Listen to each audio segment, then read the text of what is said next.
thing saying that really American history, American foreign policy history, goes in one direction until 1914, and then shifts direction, and then that is further further disrupted or altered by the advent of nuclear weapons. And so you could, and I used to do this in class, and you could, I may ask you to think about this, do a sort of timeline mapping, trajectory mapping of the different authors and how they see the different phases according to how they've rendered each phase of American foreign policy, and see how they overlap or not, and what sense you can make of them together. I have put these books here at the beginning of the course so that we might get a sense of, might take a sense, our own sense of what the historical trajectory pattern has been in American foreign policy history. There's obviously lots of other books that do historical treatments that would give us a different sense by highlighting different features or choosing to focus on a different aspect or issue would give us a different trajectory of history. But it's four to start with, and I think there's a lot to think about there, and I'm going to ask you for the midterm, I'm going to ask you, I suspect I will post that this week at some point, and it'll be brief, but I think I'm going to give you an article written by a Muslim about the Islamic world and its failure to confront modernity, and ask you to give your foreign policy analyst evaluation of that. And the part I haven't worked out yet is using or thinking about or looking through the filter of at least one of our authors. And like I said, I'm not quite sure how I'm going to get there, but I don't expect this to be an essay of more than 1,000 words. And I'll post that soon. And my expectations for the course, the heart of the course, in terms of your work, really rests on the paper. So I might say more about our books thus far, but I really want to now shift as we sort of end this segment of the course, shift to talk about the paper and the latter part of the course.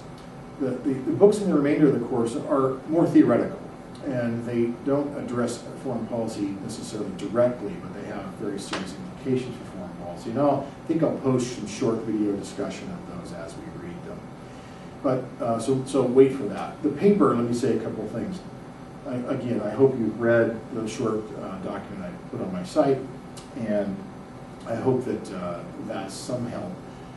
I want your paper to identify and address or give me your answer to a puzzle, something puzzling about foreign policy, and do so by reviewing literature, and maybe it's none of the books that we've read, none of the articles we've read, it's stuff you find somewhere else, but review some literature, some of the theoretical literature that you think might answer the question, and then explain what your answer is. And that's 7 to 10 pages. It could be, 7 is kind of minimum, it could be 100 if you really want to do this, depending on what your topic was. I want 7 to 10 pages. I expect you to read, to at least look over in some degree, half dozen to 10 sources, some in theoretical journals of political science, some in foreign affairs, foreign policy, perhaps some books.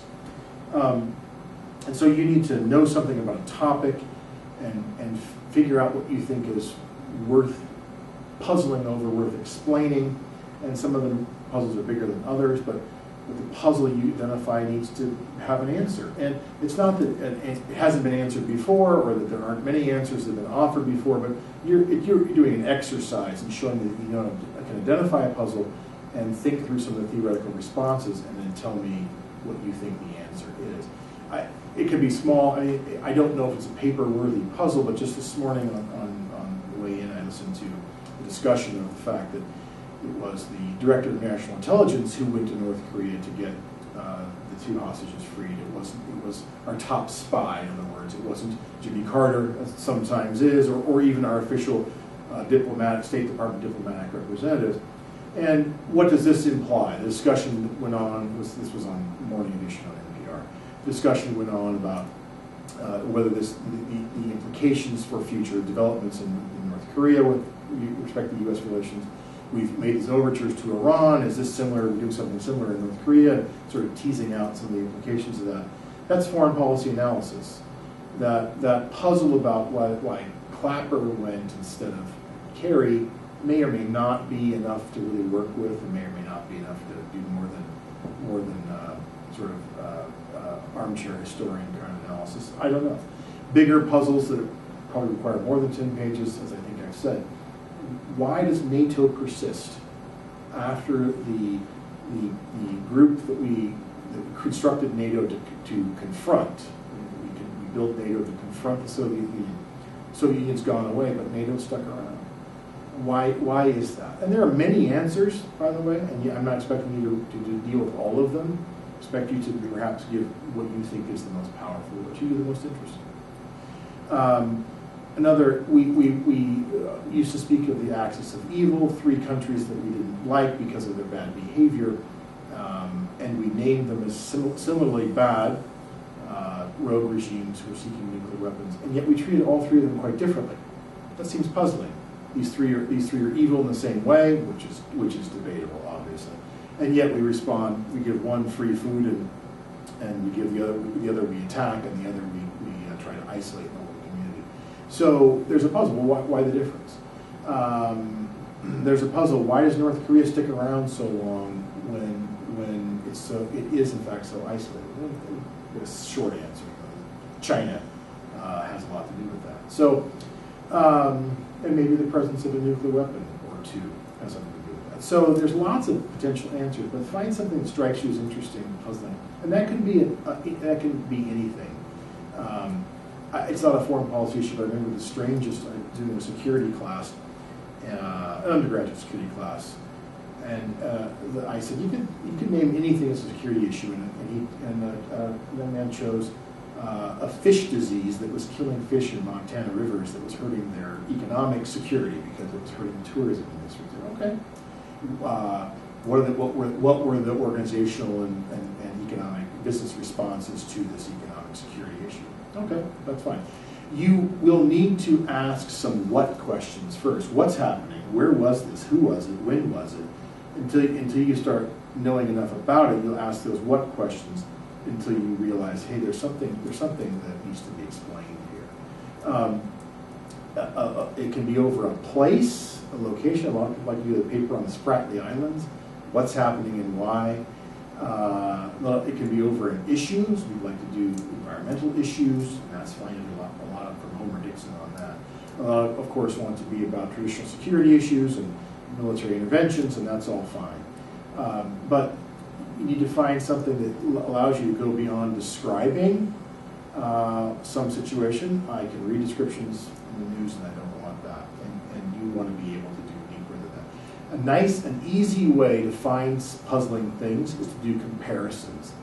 If you put 2 policy circumstances, situations, or places side by side, say how do they look?